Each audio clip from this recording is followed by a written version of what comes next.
ഒരു ഒഴിവ് ദിവസത്തിൻ്റെ എല്ലാ ആസ്വാദനവും കണ്ടും കേട്ടും സന്തോഷിച്ചും കുടുംബത്തോടൊപ്പം ഇങ്ങനെ ചിലവഴിക്കുകയായിരുന്നു.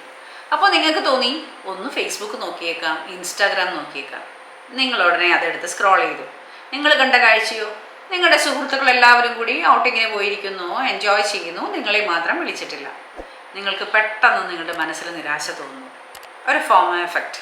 കഴിഞ്ഞ വീഡിയോയിൽ ഇതിനെക്കുറിച്ച് ഞാൻ സൂചിപ്പിച്ചിരുന്നു, ഫോമോ എഫക്റ്റിനെ കുറിച്ചിട്ട്. എന്താണ് ഫോമോ എഫക്റ്റ്? വിശദമായി ഒന്ന് നോക്കാം.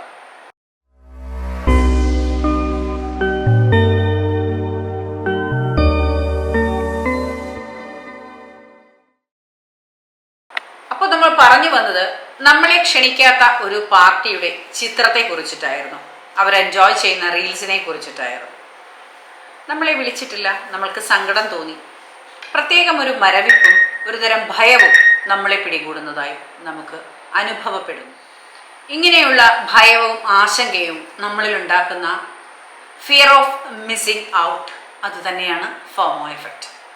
തുടരെ തുടരെ നിങ്ങളുടെ മനസ്സിങ്ങനെ മന്ത്രിച്ചു കൊണ്ടിരിക്കുകയാണ്. അയ്യോ, എന്നെ കൂട്ടിയില്ല, എന്നെ വിളിച്ചില്ല, എന്നെ അവർക്ക് ഇഷ്ടമല്ല, അവർ എൻ്റെ കമ്പനി ആഗ്രഹിക്കുന്നില്ല, എൻ്റെ സാമീപ്യം ആഗ്രഹിക്കുന്നില്ല എന്നൊക്കെയുള്ള ചിന്ത നിങ്ങളുടെ മനസ്സിനെ മന്ത്രിച്ചു കൊണ്ടിരിക്കുകയാണെങ്കിൽ ശ്രദ്ധിക്കണം. നിങ്ങൾ ഇത്തരത്തിലുള്ള ചിന്തകൾക്കൊപ്പം സഞ്ചരിക്കുമ്പോൾ നിങ്ങളുടെ സ്ഥായിയായ ശരിയായ ചിന്ത നെഗറ്റീവ് ആവുകയാണ്. ഇതിലൂടെ നമ്മൾ സ്വയം ഉൾവലിയാൻ തുടങ്ങുന്നു. അവരിൽ നിന്നെല്ലാം അറ്റാച്ച്ഡായി നിന്നിരുന്ന ഏരിയയിൽ നിന്ന് വളരെ പെട്ടെന്ന് തന്നെ ഒരു കാരണവും കൂടാതെ ഡിറ്റാച്ച്ഡ് ആവുന്നു.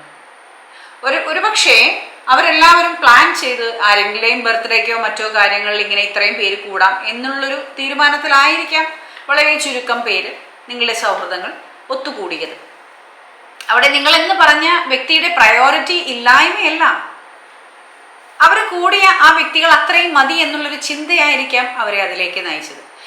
ഒന്നിരിക്കട്ടെ, നിങ്ങളുടെ പ്രയോറിറ്റി അവിടെ ഇല്ല എന്ന് തന്നെ തീരുമാനിക്കട്ടെ അവർ.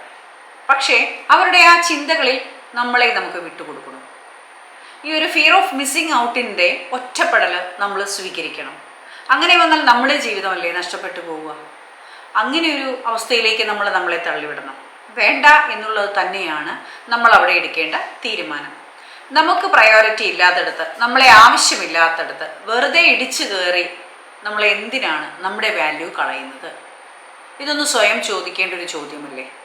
നമുക്കൊരു സെൽഫ് റെസ്പെക്റ്റ് ഇല്ലേ? ഈ സെൽഫ് റെസ്പെക്റ്റ് എവിടെയാണ് നമ്മൾ പ്രകടിപ്പിക്കേണ്ടത്? മറ്റൊരാൾക്ക് നമ്മുടെ കമ്പനി, നമ്മുടെ കൂട്ട്, നമ്മുടെ ഇഷ്ടങ്ങൾ ചേർത്ത് വയ്ക്കാൻ കഴിയുന്നു എന്നുള്ളിടത്താണ് നമ്മുടെ സെൽഫ് റെസ്പെക്റ്റ് നിൽക്കുന്നത്. നമുക്ക് കൊടുക്കുന്ന സംതിങ് എന്ന ധാരണയല്ല സെൽഫ് റെസ്പെക്റ്റ് എന്ന വാക്കുകൊണ്ട് ഉദ്ദേശിക്കുന്നത്. മറ്റൊരാൾ നമുക്ക് തരുന്ന വാല്യൂ ആണ് സെൽഫ് റെസ്പെക്റ്റ്.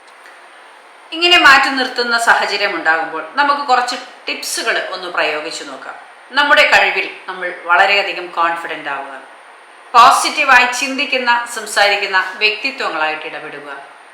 കൂടാതെ നമ്മൾ പിന്നിലേക്കൊന്ന് തിരിഞ്ഞു നോക്കാം. നമ്മൾ മുൻകാലങ്ങളിൽ എവിടെയാണ് നിന്നിരുന്നത്?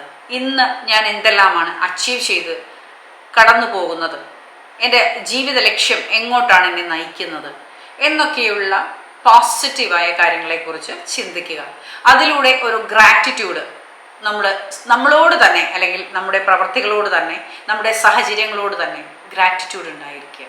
ഗ്രാറ്റിറ്റ്യൂഡ് എന്ന വാക്ക് വളരെ പവർഫുള്ളായൊരു വാക്കാണ് കേട്ടോ. എന്ത് ചെയ്യുമ്പോഴും, എന്ത് റിസൾട്ട് ലഭിക്കുമ്പോഴും, ഏത് സാഹചര്യങ്ങളിൽ നമ്മൾ കടന്നു പോകുമ്പോഴും നമ്മളെ കൂട്ടി നിർത്തുന്ന വ്യക്തിത്വങ്ങളോടും എല്ലാവരോടും നമുക്ക് ഗ്രാറ്റിറ്റ്യൂഡ് ഉണ്ടായിരുന്നാൽ നമ്മുടെ ജീവിത ലക്ഷ്യത്തിലേക്ക് എത്തുന്നതിൻ്റെ സ്പീഡ് വളരെ വേഗമാണ്.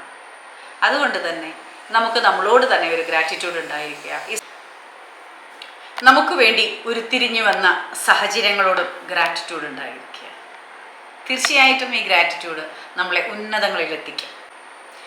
ഇന്നലെകളുടെ അനുഭവം കൊണ്ട് ഇന്നിൻ്റെ സക്സസ് ആസ്വദിച്ചറിയാം. Thank you.